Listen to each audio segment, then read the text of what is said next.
Topic थोड़ा सा अलग है और ये रीजनिंग से संबंधित है, क्योंकि रीजनिंग भी आपके 10 नंबर की आती भी कोई भी परीक्षाओं में, तो ये जानना भी आपके लिए ज़रूरी है। कई बार नहीं 1 नंबर का प्रश्न ये बनता है तो वहाँ पर यही चीज़ हमारे दिमाग में नहीं रहती है।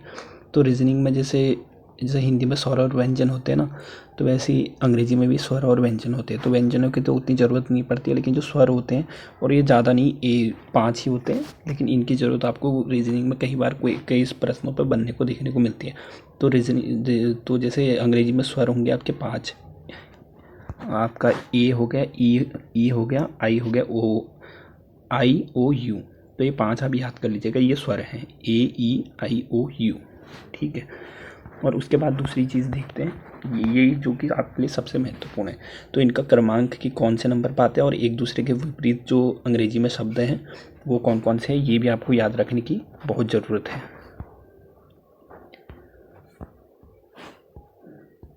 तो चलिए इनको देखते हैं। तो जैसे कि आप ABCDEF या एफ तक भी आप इनके क्रमांक याद कर ही सकते हो कि 1 2 3 4 5 6 इतने तक होते हैं। तो बाकी के जो हैं, जैसे जी का 7 हो गया, एच का 8 हो गया, आई का 9 हो गया, जे का 10, के का 11, एल का 12 और एम का 13 हो गया। और उसके बाद एन का हो गया 14, ओ का 15 और पी का 16, क्यू का 17, 18 और आर हो गया 18 का, 19 का हो गया एस। और टी का याद रखने के लिए सरल तरीका है T20 मैच, उसके आधार पर। और बाकी 21 का यू, 22 का वी, 23 का डब्ल्यू, 24 और 25 का तो 26, इनका तो याद रख ही सकते हैं क्योंकि लास्ट में आते हैं, तो इनका याद रख सकते हो आप। तो बाकी को आपको प्रैक्टिस करके याद करने की ज़रूरत होती है।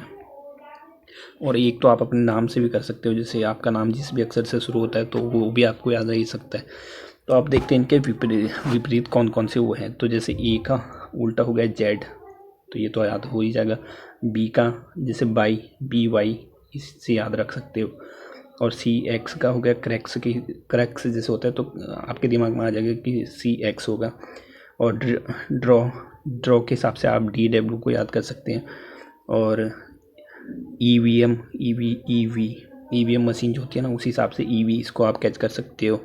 और FU में फालतू के हिसाब से आप यूज़ कर सकते हो।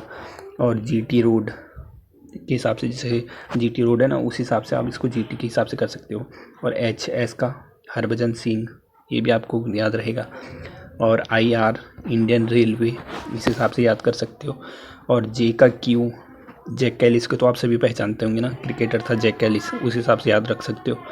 और KP केविन पीटरसन, ये भी क्रिकेटर हैं, केविन पीटरसन के हिसाब से याद कर सकते हो। और LO लव तो सभी को पता होगा, तो लव के हिसाब से भी इसको याद कर सकते हो। और MN, ये तो सिंपल ही है क्योंकि एक दूसरे के बाद ही आते हैं, तो ये आपको याद रखने की बहुत ज़रूरी है। क्योंकि रीजनिंग में इन प्रश्नों को आपको चाहे किसी भी एग्ज़ाम में आप दो, तो एक ना एक या 2 प्रश्न तो इन चीज़ से बनते हैं। कई बार वो शब्दों के हिसाब से हो गए कि कौन से नंबर पाते हैं, उस हिसाब से हो गए, और बाकी एक दूसरे के विपरीतार्थक शब्द के उस हिसाब से आ सकते हैं। तो इनको आप याद ज़रूर कर लीजिए।